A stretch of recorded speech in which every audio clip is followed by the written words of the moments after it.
Hello, my name is Manju Kalanidhi and I write for the New Indian Express. Today we have with us the best-selling author Amish Tripathi and he joins us from London. Welcome Amish. Namaste, Manju. How are you doing? I'm Pleasure doing good. joining you. Same here. So, Amish had just come out with his new book, The War of Lanka. It's already been making quite a buzz. People are already reading.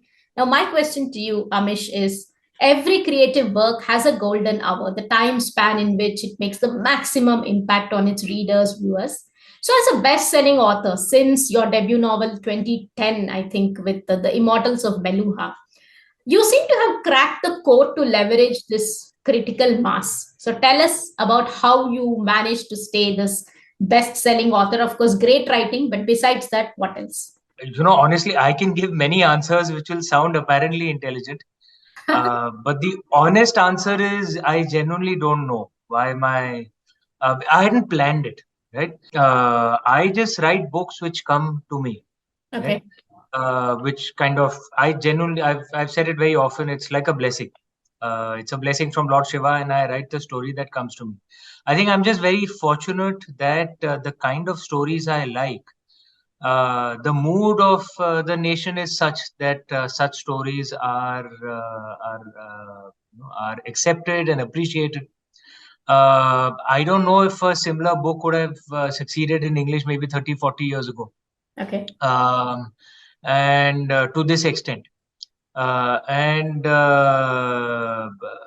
Essentially, how I write is, what my passions are. I'm deeply passionate about our country, about our ancient culture, and I think there is, many of the modern issues that we face. There are answers, in our culture, in our history, in our traditions, in our stories, and I just write them the way they come to me, and I'm just lucky that readers at least continue to like it till now. Let's hope it continues.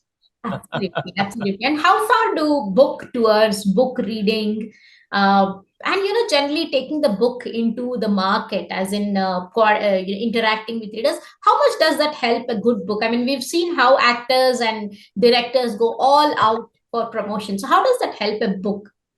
Marketing is important, I won't deny it. But just marketing will not be good enough for a creative product. So marketing ensures that people at least get to know that your book or movie or painting or music piece or whatever creative artistic product you're making, that people at least get to know that this is available. Then they can try it. And but whether it succeeds or not will depend on the quality of the product itself and whether it has a role to play. So, for example, there's a Kannada movie, Kantara. I'm sure you've seen it. Yes. There are big Bollywood movies with massive marketing budgets, Yeah. which have not done well. Correct. And Kantara, which is a Kannada movie, and I don't know how many South Indians are aware of it. The Hindi dubbed version of Kantara Yeah. is one of the biggest hits in North India of the year by far, right? The Right. Hindi dubbed version, Right. right? It shows that actually, if the product is good, whether you do great, in Kantara did obviously have as much marketing budgets as some big, Yeah. movies from the Mumbai film industry, but still did the I'm not talking about Kannada or Tamil or Telugu, but I'm saying people in North India loved it so much. Yeah. It shows that it has to be a good product as well. But of course, Kantara had to be marketed too. If no one knew that the movie had been launched, if it wasn't there only, Yeah.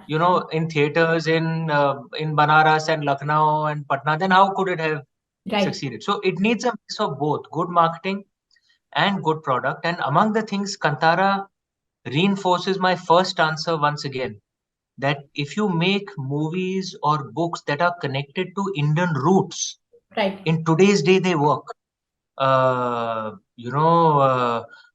Among the things, a friend of mine in Bollywood, in the Mumbai film industry, he was telling me that maybe a mistake that has happened in the Mumbai film industry is it has become too westernized, in its approach. They've lost some of them, many of them rather, have lost connection with the real India.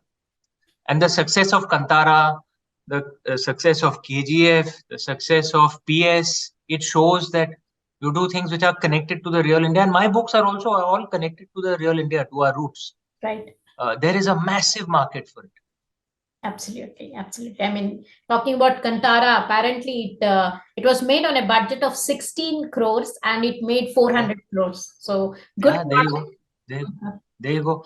And I'm saying again, the key thing is not so much that it did well in Kannada or other South Indian languages like Telugu, Tamil. The Hindi dubbed version was the biggest hit, was bigger than mainstream Hindi movies. That showed, the that actually there is a common culture, of course.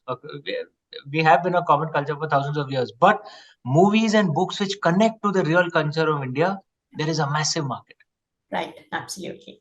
So, as we speak of War of Lanka, tell us about the kind of research that went into it. How long did you spend time on it, and how many drafts did you have to write? Tell us about the experience. Normally, my book is actually it is usually the first draft. I am kind of stubborn, so editing would be done on things like language, of course, or if a character is behaving out of character. But the story is normally the first draft. Right. For me, writing is almost like a spiritual experience. So I kind of open the laptop and I can actually see the characters. I can see the universe, and I record what I see. Uh, so it's not like I am quote unquote creating something. I genuinely don't feel that. I genuinely believe I'm a witness, and it's Lord Shiva's things. Uh, so normally I'm very sure of the first draft because this is what I've seen and this is how it should come. Also, Manju, the thing is that actually all my books are interconnected to each other. Right, right. So, War of Lanka is like a continuation of the narrative set in Ram, Sign of Ishwaku, Sita, Warrior of Mithila, and Right. Ravan, Enemy of Aravarta. And even more so, one of the ways to see the Ramchandra series is that it's a 1500-year prequel to the events of the Shiva trilogy. It was Right. my first three books, Immortals of Meluha, Secret of the Nagas, Oath of the Vaiputras, the first Right. three books. So actually, since they are all interconnected, I have to, like in War of Lanka, I wrote things which tied up clues that I'd left in Immortals of Meluha, which was released in 2010. Right. So it has to follow the graph that has been set already. Right. Absolutely. And I've heard of that, you've been part of an amazing documentary for Discovery, and you kind of used a couple of, some experiences from that to this. Tell me the kind of, I mean, amazing lot of research that went into writing War of Lanka. Yeah, so a simple thing like, for example, the Ram Setu, right? Yeah. Uh, you know, uh, because I like to write from a plausible scientific perspective. What could have been the rational scientific basis on which the story was built? So how could it be that the bridge was built across the sea? So I actually did a lot of research, and even that documentary was part of that research. I read a lot of what that local area, that part of Tamil Nadu, what are the stones like out there? It is also where two great oceans meet, right? And two great bodies of water, Bay of Bengal and the Indian Ocean meet out there. So their waves kind of cancel each other. Okay. And that's why there's a lot of sand flats out there. Okay. So I did a lot of research that if a bridge had to be built, how could it have been built, right? In fact, I've got a lot of feedback from readers that like they've got a real scientific, plausible explanation for how the bridge was built. And that's the way I write. B, I think that's also what my readers like. They like to read, okay, what is the plausible explanation for how these events happen? Excuse me, how these events happen. So yes, I did a lot of research for Right. this. I think this is going to spark of interest to visit, Rameshwaram and that whatever Hope the so. previously existed Dhanushkodi and find out, Yeah. kind of it sparks It's interest. Manju, I've actually studied in Tamil Nadu. I don't know which part of India you're from. I'm assuming you're from Tamil Nadu. No, I'm from Telangana, Hyderabad. You're from Telangana, okay. But I've studied in Tamil Nadu, Okay. and especially that area, the Rameshwaram area, is so beautiful. Right. And many people, of course, you should go to the temple and pray out there, but not just that. You go around that area, Yeah. you reach, Dhanushkodi. It's beautiful, The pump and bridge. Yeah, yeah. yeah, yeah, yeah. And even shooting for the documentary Legends of the Rama in the Discovery TV documentary was loads of fun. Part of the reason I did it was someone would actually pay me to visit all these places. I would have done it for free. Good for you. Good for you. That's nice. I mean, I'm sure the readers are enjoying every bit of the book. What are the other wars in the history of the world besides the War of Lanka with which you would like to draw a parallel? I mean, you're such a history mythology buff, so I do end up reading a lot on wars, but I particularly like to read wars which have had a massive historical impact. okay. Right? So, for example, in our history, we are taught the Battle of Plassey was of Palashi. This was actually had a massive history. That's how the British conquered India. Actually, that's how the British only conquered the Bengal Suba of that time. The real conquest of India happened at a Battle of Asai, where they fought the Marathas. And because Marathas were the dominant power in the Indian subcontinent at that time. And it's very interesting to see how that battle could have gone either way, and our history would have been different, or the Battle of Kolachal, for example, which Martanda Varma, fought, Mhm. and he defeated the Dutch, uh, and it was such a devastating defeat that it changed many parts of global history, actually.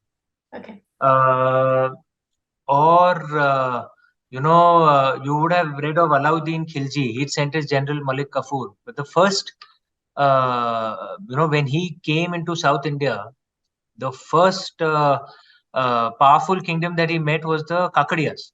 Okay. Uh, and again, if he had been, and the Kakadiyas were holding out very strongly, right? Right. And it was, from what I read,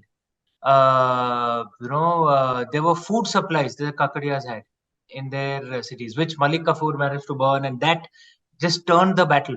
And Okay. I keep thinking, if that had not happened, the history of India would have been different, right? Because armed with the wealth and this thing he made in Kakadiyas, he went deeper south, Hoysalas, Pandyas, he went everywhere. So for all you know, that none of that would have happened, Mhm. right? Uh, so these, I love, reading. Of course, I like reading and researching wars, but especially wars which changed history dramatically, you know.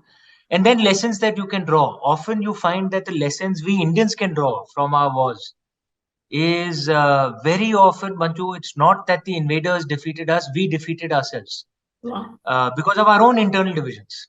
So often it has happened.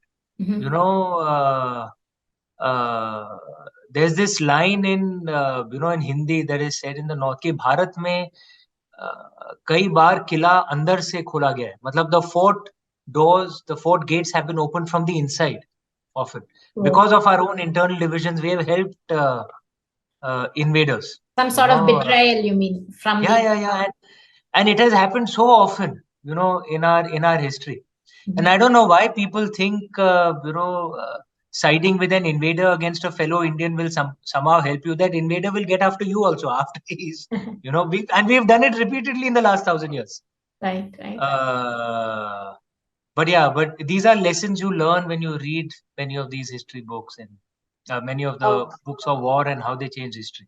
So we hear that your books will soon debut on the OTTs and stream into our mobile devices. What's happening? What can we expect in the next few months? So yes, in fact, but I am on OTT already through the documentaries Right. with Okay. the Discovery TV. But Suhail Dev is being produced into a movie. The script is ready already.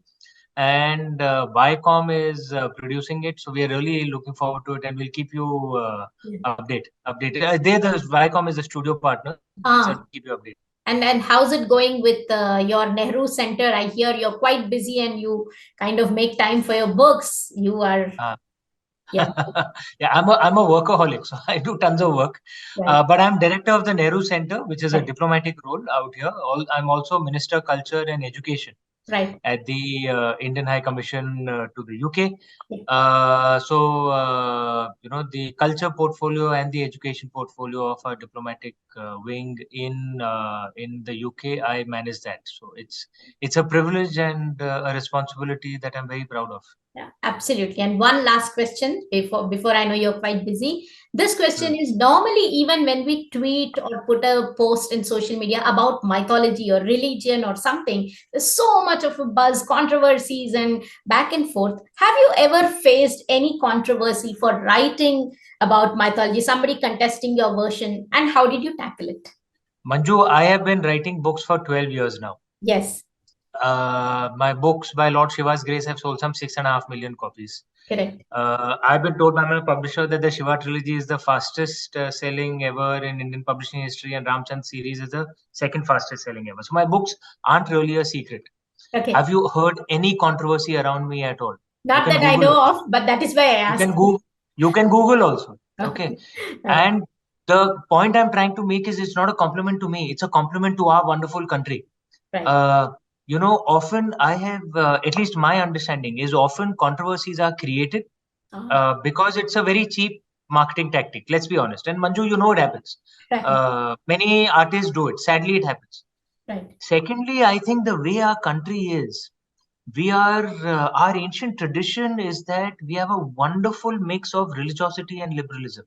right, Uh, you know, uh, which means that we will be deeply attached to the stories of our gods and goddesses, but we are very open to listening to different interpretations of it.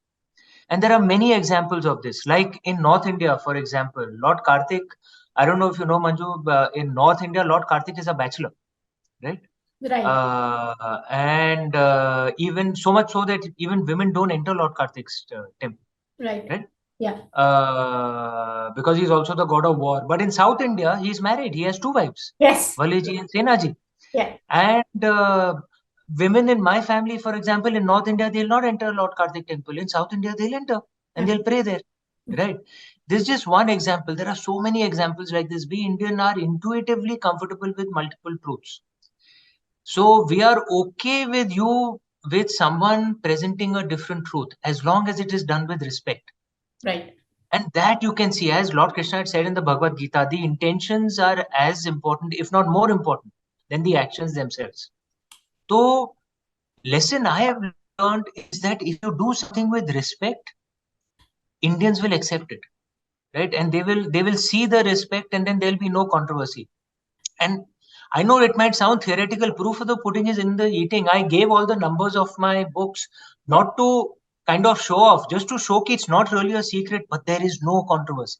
Right. Because whether you like my books or not, I'm sure you'll agree, they have been written with respect. I'm a genuine devotee Right. of the gods and goddesses I write on. I'm genuinely proud of our culture. Right. And there's so many other movies like this. Look at Kantara. It was a very different interpretation, Yeah. right? Yeah. So many in the north. The Kanyakumari tradition is there in the north, but Bhoot Kola has actually died out in the Right. last few centuries. It used to be there in ancient times, but it's not as popular. But it didn't cause any controversy. In North India, people loved it, right? Or if you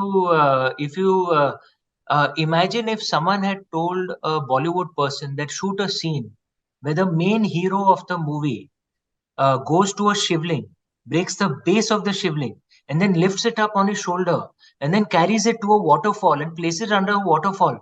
The Bollywood person would have told you, "Have you gone mad? My movie will get banned."